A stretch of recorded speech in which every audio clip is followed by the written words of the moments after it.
यहाँ स्टार्ट करेंगे।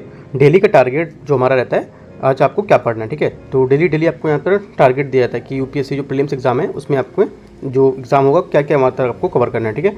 तो आज 4 मई है और आपका डे 22 है, ठीक है। तो टॉपिक देखते हैं यहाँ से। देखो आज मैंने टॉपिक जो है इंग्लिश और हिंदी साथ साथ कर दिए हैं, ठीक है। जिससे आपको कुछ हिंदी में डाउट हो तो इंग्लिश में देख सकते हो, इंग्लिश में डाउट हो तो आप हिंदी में समझ सकते हो, ठीक है। पॉलिटी का क्या है, पॉलिटी में आर्टिकल आपका 21, ठीक है, राइट टू जो प्राइवेसी है वो, article 19 right to freedom, right. और हिंदी में भी दिखा देता हूँ, अनुच्छेद 21 गोपनीयता का अधिकार, ठीक है। दूसरा अनुच्छेद 19 जो आपका है यहाँ से 21 गोपनीयता का अधिकार और 19 आपका है स्वतंत्रता का अधिकार, ठीक है। ये आपको पढ़ना। प्रस्तावना में विभिन्न दर्शन, राइट, जो प्रस्तावना में कुछ दर्शन है वो सब करने हैं। इसमें जो दर्शन का मतलब क्या है, यहाँ से देखो अगर कुछ हिंदी नहीं समझ आ रहा है तो यहाँ से आप इंग्लिश को यहाँ पर रीड कर सकते हो। देखो वेरियस जो आपका फिलोसफीज हैं इन प्रेम्बल, ठीक है, यहाँ से ये देख सकते हो। उसके बाद क्या है, 10वीं अनुसूची यहाँ पर दे रखा है, राइट। उसके बाद क्या, प्रस्तावना के कुछ मुख्य यहाँ पर उद्देश्य दे रखे हैं, राइट। तो यहाँ से आपको ये सब जितना पॉलिटी का ये आपको कवर करना है, जो भी आपका रेफरेंस बुक होगी या आपका जो मटेरियल होगा वहाँ से आपको कवर करना है इसको, ठीक है। नेक्स्ट देखते हैं इकोनॉमी में। इकोनॉमी हमारे क्या है, यहाँ से मॉनेटरी पॉलिसी, ठीक है, जो कमेटी है वो एमपीसी, फिजिकल जो आपका रिस्पॉन्सिबिलिटी एंड जो बजट मैनेजमेंट एक्ट है वो, ठीक है। और यहाँ से हिंदी में देखते हैं मौद्रिक नीति समिति, ठीक है, जो हमारी मौद्रिक नीति समिति है, राजकोषीय उत्तरदायित्व और बजट प्रबंधन अधिनियम जो था वो, मुद्रापूर्ति में आरबीआई की क्या भूमिका है वो, ठीक है, सीआरआर क्या है वो देखेंगे, ठीक है। तो हमारा इकोनॉमिक का यहाँ से टॉपिक देखो, ये ज़्यादातर जो टॉपिक इकोनॉमिक के हैं ये आपको करंट अफेयर्स के टॉपिक में मिल जाएंगे, जैसे कि पीटी 365 करंट अफेयर्स की आती है और भी मैगजीन रहती है, तो वहाँ से इसको आप कवर कर सकते हो, ठीक है।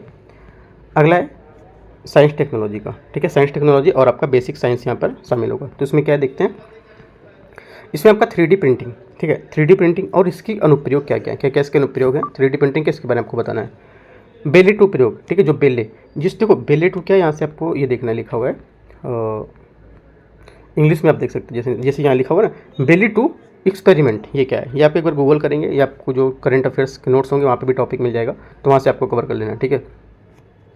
पहनने योग्य प्रौद्योगिकी और उनके अनुप्रयोग, ठीक है, जो हमारे प्रौद्योगिकी हैं और उनके अनुप्रयोग बताने हैं। पहनने नहीं होगा, कुछ गलत ट्रांसलेट हुआ यहाँ से, इसको छोड़ दो, प्रौद्योगिकी और उनके अनुप्रयोग होगा यहाँ से, ठीक है, ये करना है। पौधों की कोशिका और पशु कोशिका के बीच अंतर, जो पौधों की कोशिका होती है पशु कोशिका में क्या अंतर होता है वो आपको बताना है। क्या कुछ समानताएं होती हैं तो समानताएं भी आपको पता होना चाहिए, ठीक है।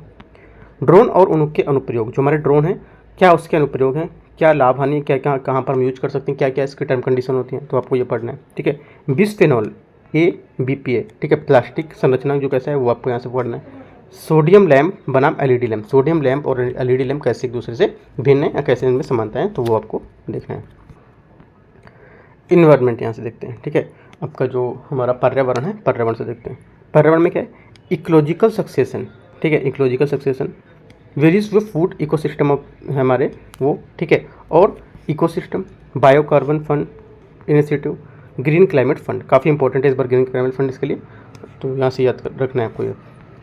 सस्टेनेबल डेवलपमेंट ग्रीन इनिशिएटिव जो था अर्थ के लिए, सस्टेनेबल डेवलपमेंट गोल्स जो है हमारे, ठीक है, उसके अदर ऑब्जेक्टिव क्या क्या हैं वो, right. Biological demand oxygen, right, ये क्या है तो देखते हैं यहाँ से हिंदी में आपका पारिस्थितिक उत्तराधिकार, ठीक है, विभिन्न खाद्य पारिस्थितिक तंत्र क्या है, पारिस्थितिक तंत्र क्या होते हैं, ठीक है। उसके बाद बायोकार्बन फंड क्या है, पहल इनिशिएटिव जो था इसका ये क्या होगा, ठीक है।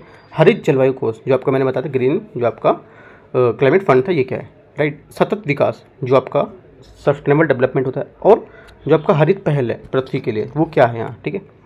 सतत विकास लक्ष्य और उसके उद्देश्य, जो हमारे सतत विकास लक्ष्य हैं एसडीजी सस्टेनेबल डेवलपमेंट गोल, क्या टारगेट है उसका, ठीक है, क्या क्या इसके उद्देश्य हैं ये आपको बताना है, क्या क्या उद्देश्य पूरे हो गए है ना, तो वो आपको यहाँ से देखना है। जैविक ऑक्सीजन मांग, राइट, ये भी आपका टॉपिक था, बीओडी जिसको बोलते हैं, बायोलॉजिकल ऑक्सीजन डिमांड। अगला टॉपिक हमारा कल्चर का। कल्चर में क्या क्या आता है, कल्चर में आपका है बुद्धिस्ट, यहाँ पर जो है रॉक का टेम्पल, ठीक है, अशोकन जो आपका एडिक्ट चाहिए, सन टेम्पल्स, कुछ यहाँ पर टेम्पल्स दिए हुए हैं, ठीक है, तो वो आपको यहाँ से करने हैं, जैसे कि बौद्ध धर्मस्थल और मठ, जो बौद्ध हमारे धर्मस्थल होते थे और मठ होते थे वो देखना है, ठीक है। और चट्टाने काटकर बनाए गए जो मंदिर हैं वो यहाँ पर बताने कौन कौन से थे, प्लस अशोक के आदेश के अनुसार यहाँ पर जो बनाए गए थे वो, ठीक है। उसके बाद सूर्य मंदिर और उदाहरण, ठीक है, सूर्य मंदिर हैं जो आपको बताना है, और प्लस इसके उदाहरण बताने क्या क्या इसके एग्जाम्पल हो सकते हैं। विजयनगर मोस्ट इंपॉर्टेंट टॉपिक है यूपीएससी के लिए, ये आपको काफ़ी अच्छे से पढ़ना है, ठीक है। नेक्स्ट यहाँ पर 64 योगिनी मंदिर, ठीक है, ये भी इंपॉर्टेंट है, तो ये भी आपको कवर करना है। गुफाएं और नदियाँ, ये भी यहाँ से आपको कवर करनी है, ठीक है। जो आपका कल्चर टॉपिक में आता है वो सब, ठीक है। जो भी आप कल्चर में फॉलो करते हो, जैसे कि आपका RS शर्मा बुक है, वहाँ से भी कर सकते हो, राइट। विजन के नोट्स है, आप वहाँ कर सकते हो। और प्लस करंट अफेयर्स के लिए जो PT 365 अलग से पूरी आती है कल्चर की, वो भी आप यहाँ से उसके करंट सेलेक्ट करके क्वेश्चन पढ़ सकते हो, ठीक है। कोई डाउट रहता है आप नीचे टेलीग्राम चैनल पर जुड़ सकते हो, मैं लिंक यहाँ पे डिस्क्रिप्शन में लगा दूँगा, ठीक है। कुछ पूछना है तो भी आप यहाँ पे कमेंट में भी पूछ सकते हो, राइट। तो आज टारगेट अपना पूरा करिए और उसके बाद अपना टाइम बचता है तो अपने क्वेश्चन को सॉल्व कर लीजिए, राइट। और CSET का मैंने यहाँ पे आज नहीं डाला है क्योंकि CSET काफ़ी टाइम से प्रैक्टिस कर रहा हूँ, कल से CSET एक्स्ट्रा ऐड कर दूँगा इसमें, ठीक है। तो CSET का कल से फिर से स्टार्ट करूँगा, राइट। बाकी प्रैक्टिस आप करते रहिए। All the best, thank you.